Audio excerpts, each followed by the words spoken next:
వస్తుంది అంటే ఆ క్వశ్చన్ కి ఆన్సర్ తీసుకుందాం మ్యామ్. కాలర్ రెడీగా ఉన్నారు, మాట్లాడతాను. హలో హలో, నమస్తే అండి, ఎవరు మాట్లాడుతున్నారు? నేను సుధాకర్ అండి. సుధాకర్ గారు ఎక్కడి నుంచి మాట్లాడుతున్నారు? మేడం, కేసముద్రం అండి, ఓకే అండి. ఈ రోజు డిస్ట్రిక్ట్ మహబూబాద్. ఆల్ రైట్ అండి. ఈ రోజు మనతో పాటు న్యాయ సలహాల్లో మనతో పాటు ఉన్నారు రషీదా తబస్సుం గారు. మరి సీనియర్ న్యాయవాది అండి. మీకు కూడా ఏదైనా కేసుకి సంబంధించి ఏదైనా డిస్కస్ చేయాలనుకుంటే మేడంతో మాట్లాడొచ్చండి. ఓకే అండి. మీ టీ వాల్యూమ్ తగ్గించుకోండి సుధాకర్ గారు. మేడం, హలో మేడం, వినపడుతుంది మేడం. హలో, చెప్పండి చెప్పండి మేడం. నమస్కారం అండి. హలో చెప్పండి. మేడం. నమస్కారం మేడం. వినపడుతుంది, మాట్లాడండి. మా నాన్నగారు ఒకటి ప్లేస్ తీసుకున్నారండి. 1967 లో కొన్నారు. కొని అంటే మామూలు ఊరికి కాగితం రాయించుకున్నారు. దాని తర్వాత 1980లో మా నాన్నగారు గ్రామ పంచాయతీలో పర్మిషన్ తీసుకొని దానికి సామీలు పెట్టుకున్నాడు అక్కడ. దాని తర్వాత మళ్ళీ పర్మిషన్ తీసుకొని కాంపౌండ్ వాళ్ళు పర్మిషన్ తీసుకున్నాడు. దాని తర్వాత 2015లో వేరే ఒకరు వచ్చేసి ఆ ప్లేస్ మాది అని దానికి వాళ్ళ తాత వీలమ్మ రాశాడని చెప్పి తీసుకొని వచ్చాడు. ఉర్దూలో రాసుకొని తీసుకొచ్చాడు. మేమేం చేసామంటే దాన్ని మేము వేరే వాళ్ళు చూపించి చదివించాం. మేము చదివిస్తే వాళ్ళు అది దీనికంటే ముందే అది ఎప్పుడో వాళ్ళకు అమ్మే కంటే ముందే రాసిన దానికంటే ముందే మాకు అమ్మారు వాళ్ళు. అమ్మినట్టుంది. అయితే మేము ఒక 10 మంది పెద్ద మనిషిని చూపెట్టి చేపిస్తే ఇది కాదు మీది కాదని చెప్పి వాళ్ళు పంపించేశారు వాళ్ళను. దాని తర్వాత ఇప్పుడు వాళ్ళ కోర్టులో కేసేశారు వాళ్ళు. అది వాళ్ళు ఏం చూసేస్తే అది వీళ్ళమ్మ అది రాసినట్టుగా లేదు అది. అయితే మేము మళ్ళీ కోర్టులో కేసేసారు. ఇప్పుడు కేసు నడుస్తుందండి. అయితే మేమేమంటున్నాం, అది వీళ్ళమ్మ రాసింది కాదు, వీళ్ళు ఏదో రాయించారు. వీళ్ళు వేరే వాళ్ళతో రాయించి మాదని చెప్పి వాళ్ళు కోర్టులో కేసేసారు వాళ్ళు. మేము ఇప్పుడు దాన్ని ఏదైనా ప్రూఫ్ చేయించవచ్చా? మేము దాన్ని అది వీళ్ళమ్మ దాన్ని చేయించేసి అది వాళ్ళేదా కాదా అని చేయించవచ్చా?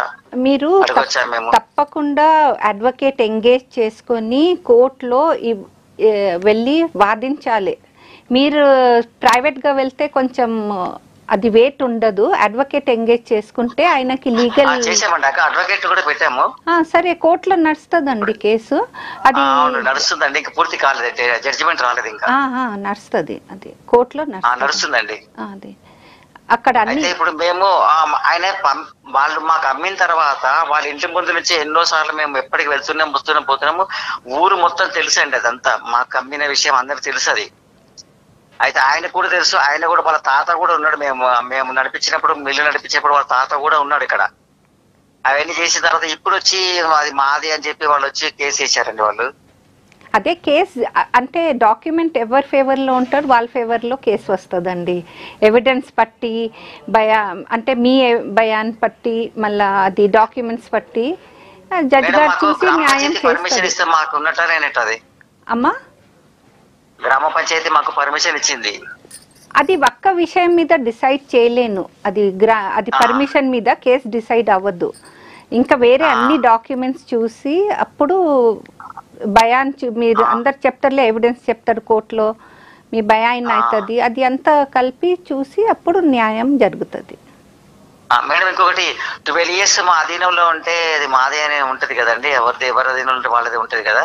లేదండి, లేదు అట్లా. ఇప్పుడు అయిపోయింది. ఇంత ముందు ఉండే అట్లా అడ్వర్స్ పొజిషన్ కింద. ఇప్పుడు మొన్ననే సుప్రీంకోర్టు జడ్జిమెంట్ ఇచ్చారు. ఇప్పుడు మార్పు వచ్చినాయి కొంచెం దాంట్లో. మేము ఇప్పుడు మాకైతే గ్రామ పంచాయతీ పర్మిషన్ ఇచ్చిందండి. ఓకే, ఆ పర్మిషన్ ఒరిజినల్ కాగితమే కోర్టులో పెట్టాము మేము. ఓకే, అదే అది దాని పట్టి ఇచ్చింది, 2 సార్లు పెట్టాము. అది ఆ 2 ప్రూఫ్లు ఉన్నాయి మా దగ్గర. అదే ఆ ప్రూఫ్ చూసి మళ్ళా మీ అంటే విట్నెసెస్ ఉంటాయి చూడండి, ఇంటి పక్క వాళ్ళు అదే అది అంతా పట్టి చూసి న్యాయం జరుగుతుంది మీకు దానిపైన. అట్లేం లేదండి, 12 years అయితే వాళ్ళలో ఉంటే అట్లా వాళ్ళకే లేదు. అది ఇప్పుడు పోయిందండి, ఇంత ముందు ఉండే ఇప్పుడు తీసేసారు. ఇప్పుడు చూడాలి అది ఎంతవరకు వస్తుంది. అది మొత్తం జడ్జ్మెంట్ ఇంకా బయట రాలేదు, మొన్ననే ఇచ్చారు.